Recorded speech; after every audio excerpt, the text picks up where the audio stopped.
कि असाइनमेंट को कैसे लिखना है। छत्तीसगढ़ माध्यमिक शिक्षा मंडल ने फिजिक्स के असाइनमेंट और भी सब्जेक्ट के असाइनमेंट अपने पोर्टल पे अपलोड कर दिए, जिसमें फिजिक्स में 5 क्वेश्चन उन्होंने दिए हुए हैं, जिसमें 2 न्यूमेरिकल है और 3 क्वेश्चन डेरिवेशन और थ्योरी बेसिस है।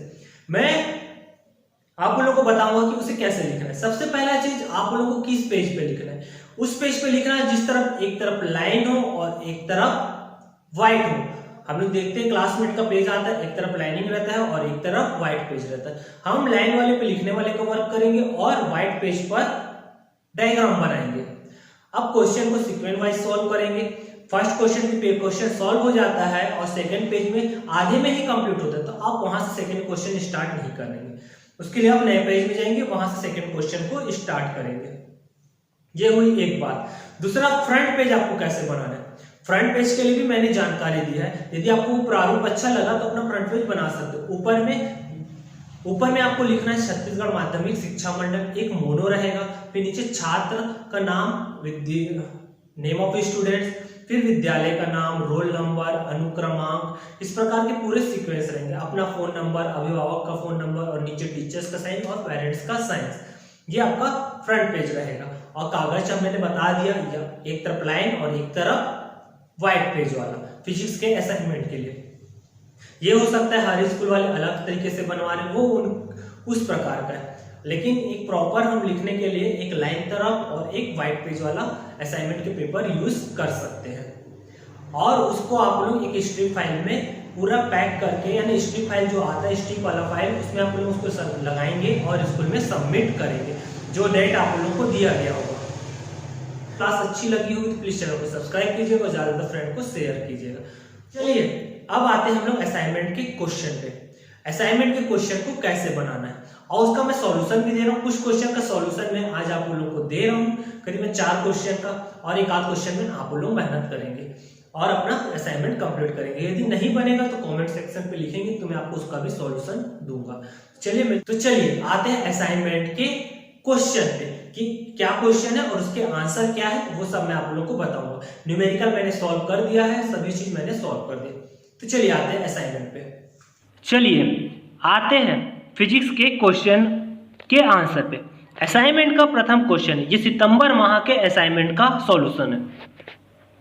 प्रथम क्वेश्चन है, उस भौतिक राशि का नाम लिखिए जिसका मात्रक न्यूटन प्रति कूलम, बताइए यह सदिश है या अदिश। दूसरा क्वेश्चन है पहले का ही, एक भौतिक राशि का मात्रक फैराड है, इसकी परिभाषा व विमित सूत्र लिखिए। तो चलिए उत्तर, ऐसी पद्धति में विद्युत क्षेत्र की तीव्रता का मात्रक न्यूटन प्रति कूलम होता है। यह एक सदिश राशि है, इसकी दिशा वह होती है जिसमें एकांक धन आवेश पर बल लगता है। दूसरा क्वेश्चन इसमें बोल रहे भौतिक राशि का मात्रक फैराड है। किस भौतिक राशि का मात्रक फैराड है, इसका परिभाषा व विमित सूत्र लिखना है। तो हम जानते हैं धारिता का SI मात्रक क्या है, फैराड है।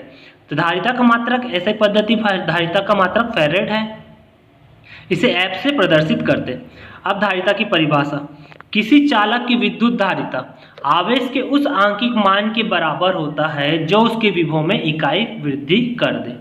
ये इसकी परिभाषा है। अब उसने पूछा विमित सूत्र, तो विमित सूत्र यह है, धारिता का विमित सूत्र m की घात -1, l की घात -2, t की घात 4 और a की घात 2।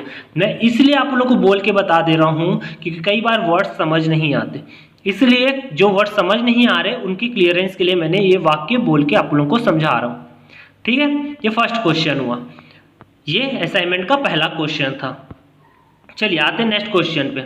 नेक्स्ट क्वेश्चन क्या है, ये न्यूमेरिकल है। ये न्यूमेरिकल आप लोगों को शायद कोशिश भी किए होंगे तो नहीं बना होगा। तो चलिए देखते हैं क्या बोल रहा है। एक समांतर प्लेट संधारित्र के प्लेटों के बीच वायु होने पर 10 माइक्रोफैराड धारिता प्राप्त होती है। अब इन प्लेट के बीच की दूरी आधी कर दी जाए तो उनके मध्य K = 5 परावैद्युतांक का माध्यम भर दिया जाए तो धारिता का मान कितना घटेगा या कितना बढ़ेगा, ये पूछ रहा है। तो चलिए सबसे पहला कंडीशन ये देखते हैं क्या बोल रहे हैं। समांतर प्लेट संधारित्र के प्लेट के बीच वायु होने पर 10 माइक्रोफैराड की धारिता प्राप्त होती है। तो ये क्या है, धारिता का मान है। तो हमको पहले प्लेट में जब वायु है तब धारिता का मान क्या है, C1 बराबर, ये देखिए नीचे मैंने लिखा है, यहाँ एक समांतर प्लेट संधारित्र है, जिसके प्लेट के बीच वायु है। यदि वायु है तो C1 का मान epsilon 0 A upon D equal to 10 microfarad. Micro को हम चेंज करेंगे तो उसको लिख सकते हैं 10 की पावर -6 फेरेड। अब सेकंड स्थिति पे आते हैं। सेकंड स्थिति पे उसने बोला है कि प्लेट की दूरी को आधी कर दी जाए और परावैद्युतांक माध्यम K भर इक्वल टू 5 भर दिया जाए तो धारिता का मान घटेगा या बढ़ेगा, ये पूछ रहे हैं। अब सेकंड स्थिति के लिए आते हैं। सेकंड स्थिति, जब प्लेट के बीच के स्थान में K इक्वल टू 5 परावैद्युतांक माध्यम भर दिया है, तो जब ये भर रहे हैं तो C इक्वल टू क्या हो जाएगा, K epsilon 0 A upon D dash. अब K का मान यहाँ पास क्या है, 5 है, और D डैश जो दूरी था उसको क्या कर दे रहे हैं, आधा कर दे रहे हैं। तो K इक्वल टू 5 रखे, D डैश की जगह रखे D/2। यहाँ पास वैल्यू रखे C2 बराबर एप्सिलॉन 0 A D/2।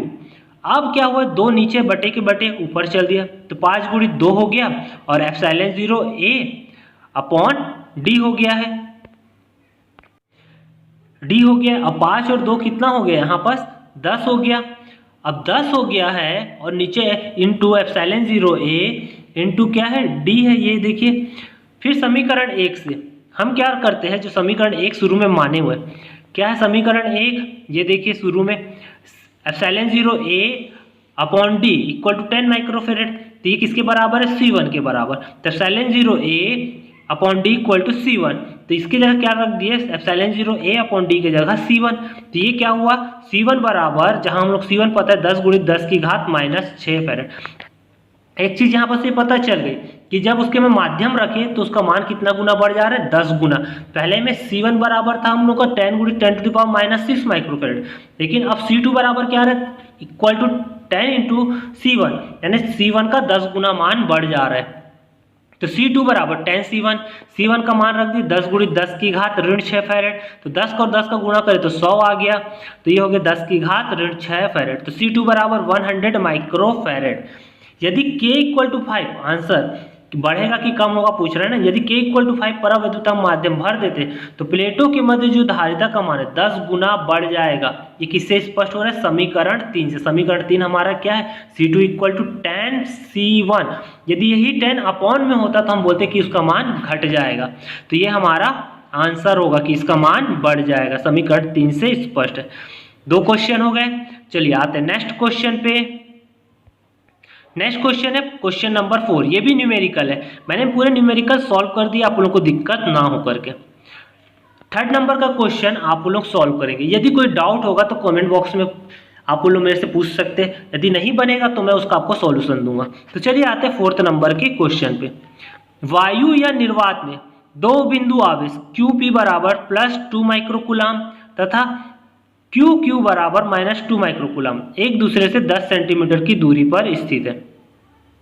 आप देखिए मैं डायग्राम बनाया हूं। 2 बिंदु आवेश को जोड़ने वाली रेखा का मध्य बिंदु की विद्युत क्षेत्र की तीव्रता E होगी। तो एक तरफ है +2 माइक्रोकूलम डायग्राम में दिख रहा है और एक तरफ है -2 माइक्रोकूलम।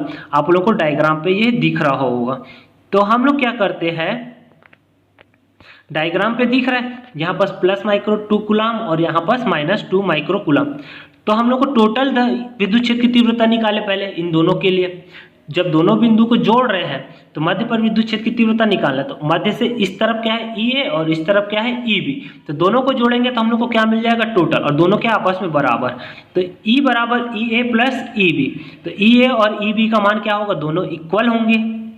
तो ए और EB का मान इक्वल होंगे तो EA की जगह हम लोग रख दिए EA, तो E वेक्टर बराबर हो गया 2EA।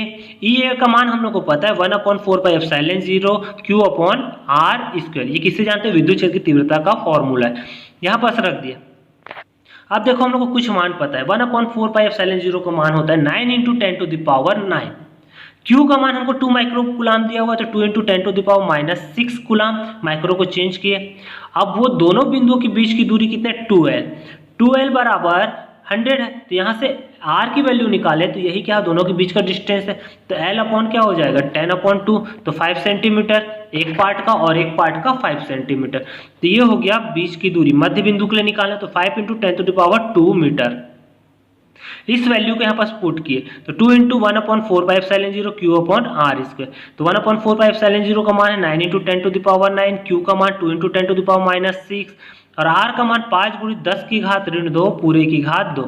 अब कोष्टक को खोलिए और इधर अंक वाले को साथ साथ लिख लिए, 2 गुणित 9 गुणित 2 और इधर हो गया 10 की घात 9 गुणित 10 की घात -6 और इधर ब्रैकेट खोलेंगे तो 5 की घात 2 हो जाएगा और 10 की घात -4 हो जाएगा।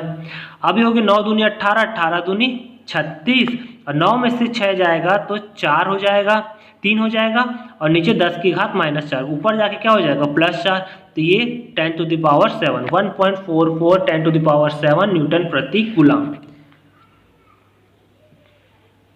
सेकेंड क्वेश्चन बोला है इसी में ही, क्या बोला है, एक परीक्षण आवेश QR बराबर -1.2 गुणित 10 की घात ऋण कूलम है, तो PR का मध्य में रख दिया जाए, तो परीक्षण आवेश को कहाँ पास रख दे, मध्य पे, O के पास। तो QR पर लगने वाले बल का सूत्र हमको पता है, F इक्वल टू क्या होता है, Q इंटू E। तो यहाँ पास R बोला तो QR का मान हमको दे दिया question 1.2 into 10 to the power -9 coulomb और E का मान हम लोग को पता है 1.44 into 10 to the power 7 newton प्रति कूलम। इस मान को यहाँ पास रखें और सॉल्व किए तो 1.2 इंटू 1.44 का मल्टीप्लाई आ जाएगा -1.728 और 10 टू द पावर -9 और 10 टू द पावर 7 को जोड़ेंगे तो -9 में 7 जाएगा तो -2 न्यूटन। अब इसकी दिशा पूछे माइनस की तरफ है तो इसकी दिशा क्या हो जाएगी, OQ की तरफ, ये OQ की तरफ -2 माइक्रो कूलम है। ये हमारा आंसर हो गया, ठीक है। ये फोर्थ नंबर के क्वेश्चन असाइनमेंट के क्वेश्चन का आंसर है ये वाला।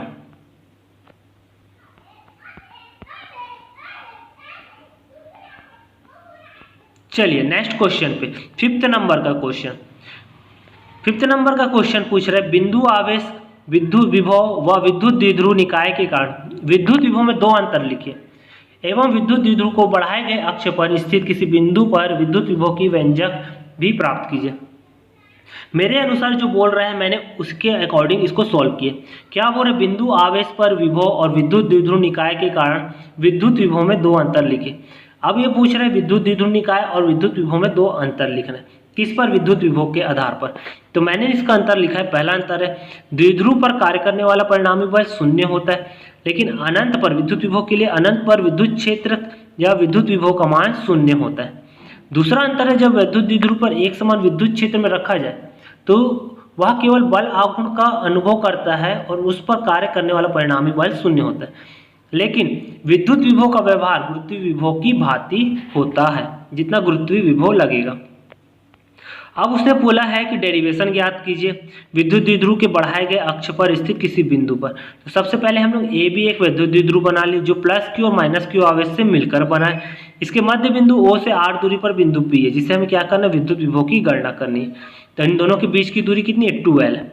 तो पहले सबसे पहले +Q आवेश के कारण बिंदु P पर विभव निकाले, तो +Q से P के लिए गए तो 1/4πε0 Q/AP, क्योंकि प्लस से P तक की दूरी क्या है, AP है और AP का मान क्या होगा, R - L। तो यहाँ पर रख दिया। -Q के लिए निकालेंगे तो आवेश Q की जगह क्या हो जाएगा, -Q, तो V2 = 1/4πε0 -Q/BP। तो BP का मान क्या है, R + L, तो V2 बराबर 1/4πε0 -Q/R + S। क्योंकि विभव अदिश राशि और परिणामी विभव निकाला तो V = V1 + V2, तो V1 और V2 का मान को रख दिए, यहाँ पर सॉल्व किए, यहाँ से कॉमन निकल रहा है Q/4πε0 के 1/R - L - 1/R + L बचा। एलसीएम ले लिए तो R + L माइनस उधर माइनस का गुणा होगा तो -R + -L हो जाएगा। अब देखो ऊपर से R कैंसिल हो गया तो L बचा तो 2L हो गया, नीचे फॉर्मूला लगा A² - B², तो R² - L² हो गया। जहां 2QL बराबर, जब उसका ब्रैकेट खोलेंगे यहाँ पर Q का अंदर मल्टीप्लाई करेंगे तो 2QL, तो 2QL बराबर क्या होता है, विद्युत द्विध्रुव आघूर्ण P, तो 2QL की जगह क्या रख दिए, प्ली। ये हमारा वोल्ट के लिए विभव के लिए व्यंजक हो गया। वायु या निर्वात में होगा तो K की जगह हम क्या रख देंगे, 1 रख देंगे, तो 1 रखे तो फॉर्मूला होगा V = 1/4πε0 P/R² - L² वोल्ट। यदि L से बड़ा है R का मान तो L की उपेक्षा कर दी, L की उपेक्षा करेंगे तो क्या बचेगा, 1/4πε0 P/R²। ये हमारा डेरिवेशन है। और कई बार हम न्यूमेरिकल हल करने कई बार क्या हमेशा ही रखेंगे 1/4πε0 का मान 9 × 10⁻⁹। आज मैंने असाइनमेंट के कुछ क्वेश्चन आप लोगों को सॉल्व करके बताए। 3rd नंबर के क्वेश्चन बच गए हैं, उसे आप लोग सॉल्व करेंगे। आज की वीडियो कैसे लगी? यदि अच्छी लगी तो प्लीज़ चैनल को सब्सक्राइब कीजिएगा और ज़्यादा से ज़्यादा फ्रेंड को शेयर कीजिएगा।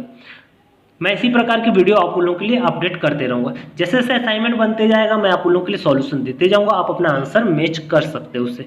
तो ओके, यदि वीडियो अच्छी लगी तो उसे लाइक कीजिएगा। Thank you, bye.